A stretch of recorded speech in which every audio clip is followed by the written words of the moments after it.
Mwezi Aprili mwaka 2025, wanawake weusi walipoteza ajira nyingi zaidi kuliko kundi lingine lolote.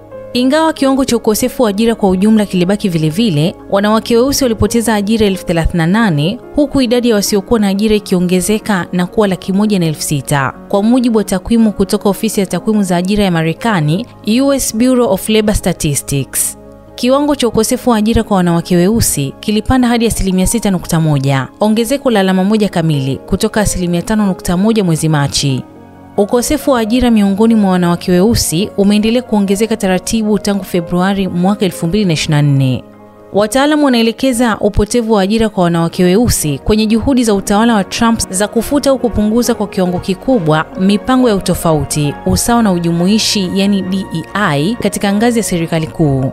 Makampuni mengi ya binafsi yamefuata mkondo huo ili kuhakikisha sera zao zinaendana na msimamo wa utawala huo. Idara ya ufanisi wa serikali pia imeongoza katika kupunguza matumizi ya serikali kwa kiwango kikubwa, hali iliyopelekea kupungua kwa ajira. Kwa mujibu wa Bloomberg, idadi ya wanawake weusi wanaofanya kazi katika serikali ya shirikisho imepungua kwa takriban 33% ndani ya mwaka mmoja uliopita.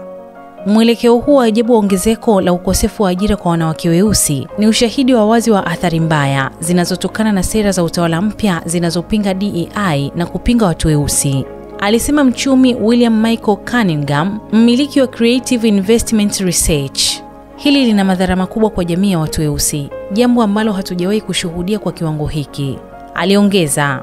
Pakua app ya SNS Premium sasa, ufurahie stori za watu maarufu duniani, chambuzi mbalimbali, makala za kusisimua na mambo mengine mengi. Pakua kupitia Play Store au App Store. Mimi ni Bahati Limo na hii ni Simulizi na Sauti.